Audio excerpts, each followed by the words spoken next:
All right, welcome back. Sports Daily. Congratulations to Tommy. He's headed to win some HTO. I don't think that's Tommy Castor. It is not. I don't believe that's right. It's not. Different Tommy. Congratulations to Tommy. While we're doing this, Jad, real quick, because we're in the giving mood today here on Sports Daily. We've given away some Motley Crue and Def Leppard tickets. We've given away some HTO. Now we learn we have some Thomas Rhett tickets to give away. So, all right, we're keeping Jad busy. You're keeping Jad busy there on the IHOP hotline. Let's give away the Thomas Rhett first pair of tickets. We'll give away one of these each day, too, up until the show date, which is next Friday. I'll be there. Maybe you'll see me and say hi. But let's do that one now. Let's do the second caller, Jad, here during this segment to the IHOP hotline, 869-1240. Second caller, and we will get somebody going to Thomas Rhett with a pair of tickets. That contest begins now, right now. Second caller. We'll be right back with that winner. But, Tommy, Chiefs training camp. So there's another storyline. The Chris Jones is sort of dominated. There's another one that I thought might go under the radar, but, man, it is not going under the radar. And I think that's for all the right reasons. Justin Ross is having a great camp. And normally you can see players that haven't really played any NFL football having great camps, right? He was drafted he was undrafted because of an injury, right, in 2022 and has just not been able to get out there yet, but is getting there now and having a great camp. And you're seeing anybody who knows him say, yeah, that's no big deal, no surprise. This dude's a superstar. And you go back and you watch the college tape and you're like, oh, yeah, that guy was a superstar. I remember him. So he's coming through Chiefs camp, and they signed him last year, and they just couldn't get him on the field. Well, he looks healthy now, and everybody's talking about it. Like, I have people that aren't Chiefs fans like, what about Justin Ross?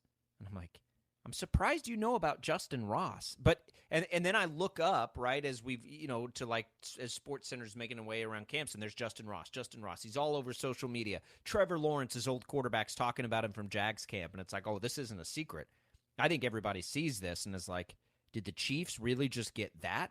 Like, if he's healthy, Tommy, I really think now, and we'll see some of the preseason games, I do think it's probably time to start considering Justin Ross as a real asset and weapon for this team, because it appears like he's going to be able to finally get it going out there. It's got to pay off. And I think this year it's got to pay off for sure, because there's been a lot of hype around him when the Chiefs signed him as an undrafted free agent. I mean, based off of what he did at Clemson and just the show-stopping ability that he has on the field. And so this has got to be a situation for Justin Ross coming into this season where Chiefs fans are able to look at him and say, okay, like that was a good signing. That was worth it. And I know it's low risk because they didn't use a draft pick on him and all of that. But I wonder, like, has there ever been a year with the Chiefs team, or maybe even any team in general, where you look at the crop of wide receivers and you just don't know? Like, you just don't really know anything. Like, you can look at a lot of other teams and you can point out, oh, yeah, like, that's the number one receiver. Oh, yeah, we know exactly what that guy's role is going to be.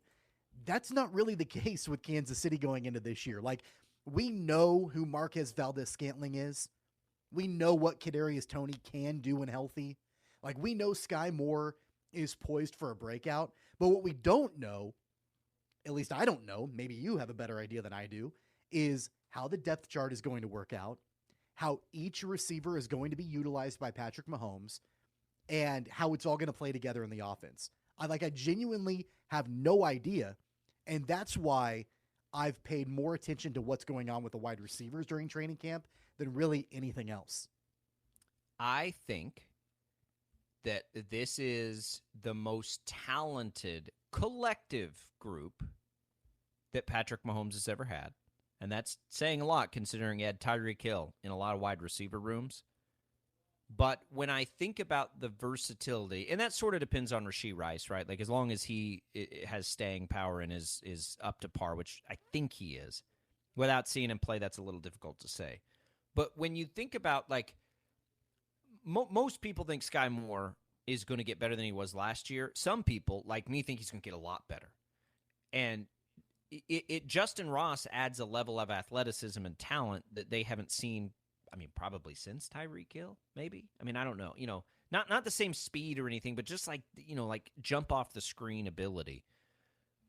And then you add Kadarius Toney, whose talent is supreme, albeit if they had those 4 guys fully healthy at the same time with Travis Kelce, like if you put the Chiefs in that scenario, Tommy, with the way defenses are playing now, I think you could see a situation where Patrick Mahomes challenges his own statistical greatness, right? Like could have one of those type years. Now, every single one of those receivers basically has an asterisk, right? Toney and Ross is, can they stay on the field? Sky Moore is, we all saw last year, can he take the next step? And Rashee Rice is, he's a rookie. We don't know what he's going to be.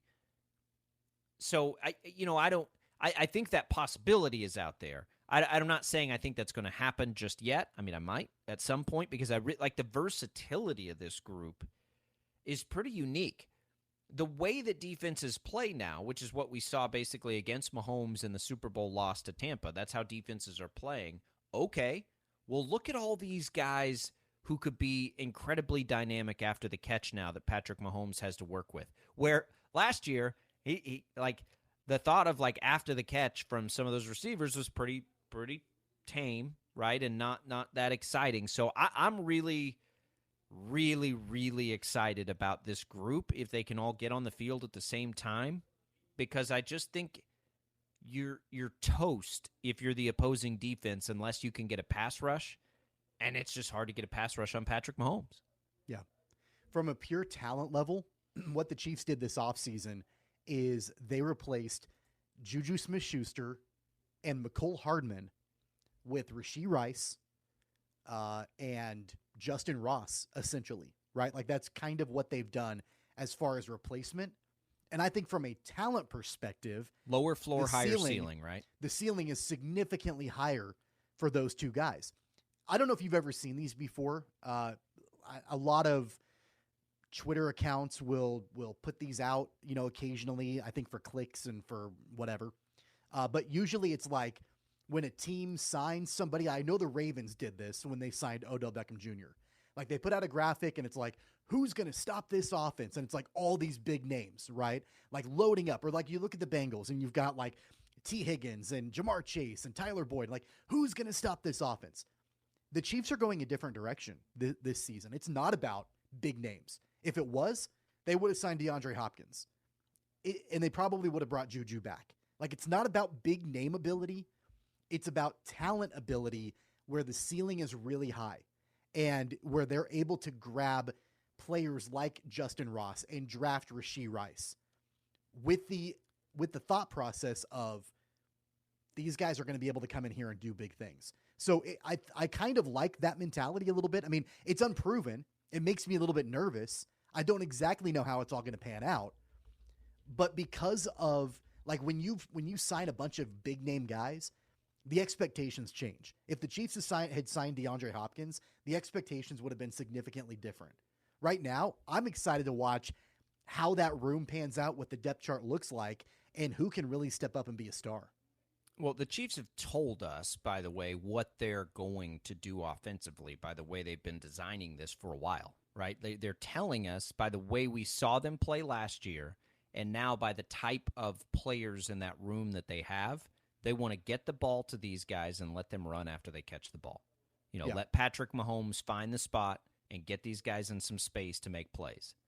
It's too bad they don't still have Tyreek Hill because obviously, he could kill in that environment. But it's okay. Like they've now adjusted. I think it's very clear what they're trying to do offensively. They're not concerned about the deep shots anymore. And yeah, it's a higher ceiling wide receiver room than it was last year, but it's a lower floor too. Like, Kadarius Toney could not play and Justin Ross can't get back on the field, and then you're really thin there and it's a problem. So there's some risk in that room too, but yeah, the upside is tremendous. By the way, you brought up Baltimore. I've been thinking a lot about Baltimore with Lamar Jackson back and a new offensive coordinator that's most likely going to put him in a better position to run than he has been by spreading the offense out a little bit. They've been too packed in there in Baltimore, all the tight ends and all that stuff. You want to talk about a team that's flown under the radar because all the attention was on Lamar Jackson? Tommy, they probably are getting J.K. Dobbins back, right? He's a little disgruntled about a contract, but he looks like he's going to be back and healthy. They signed Odell Beckham Jr., which was the big headline guy, and I don't know how much of an impact he has, but he'll have some. But they still have Rashad Bateman. They drafted Zay Flowers, who for a lot of people was the top receiver in the draft. They still have Devin Duvernay and Nelson, and they have Nelson Aguilar, and they have Mark Andrews. That offense, Tommy, is loaded. We talk about Kansas City and Cincinnati and Philadelphia and Buffalo. I absolutely think there is a world where Baltimore has the number one offense in football this year. I think that is very much on the table. Wow. Yes. See, I'm not willing to go that far because I don't think J.K. Dobbins is that good. He's never been healthy, so we don't really know. He's been good when he's healthy. I also think that OBJ will underperform based on the amount of money that the Ravens paid him. And as much as I like Rashad Bateman, he's coming off of an injury that there's no guarantee that he's going to be the player that he was the year before. They did add Nelson Aguilar, and he's a good, I think, okay to good receiver. But really, it's the two consistent pieces are Lamar Jackson and Mark Andrews. Like, it's kind of like Patrick Mahomes and Travis Kelce. Well, those are the only two Zay Flowers the way we've seen rookies impact things. The upside is there for Zay Flowers for sure, but at least you can lean on Lamar and Mark Andrews. That's about the only thing that I think you can have total confidence in that will perform at a high level this season. Everything else is unproven. So, I mean, they very well could have the number one offense in football, but I'm not going to put money on that because there's a lot to be seen on the way that I'm not saying they will. I'm not saying they will. With the new offensive coordinator, the Chiefs will. How that's going to pan out. I think the other reason I think they may put up gaudy numbers, I don't think their defense is going to be very good. But okay, so and I really feel bad because it's great research this guy did. He's a fantasy football writer, I think. He's really just kind of a stats nerd, honestly.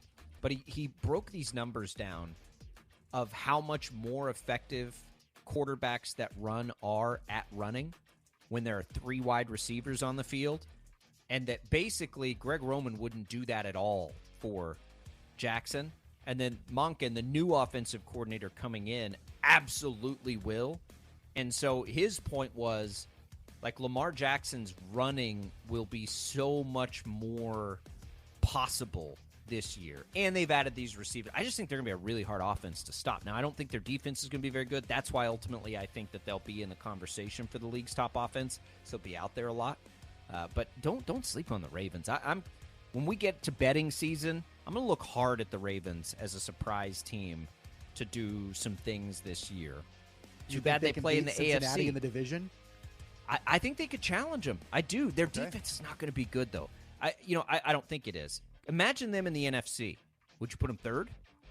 Second, maybe? Probably second behind the Eagles. Yeah. Where in the AFC they might be fifth or sixth. It's crazy. Crazy. All right, we'll come back. I do want to talk about, we'll jump back to the realignment a little bit. We haven't really talked about how much better the product in the Big 12 is now going to be. Let's do that. There's some other rumors that there could be even more addition coming for the Big 12. We'll get into all of it as we make our way through Sports Daily. Coming right back.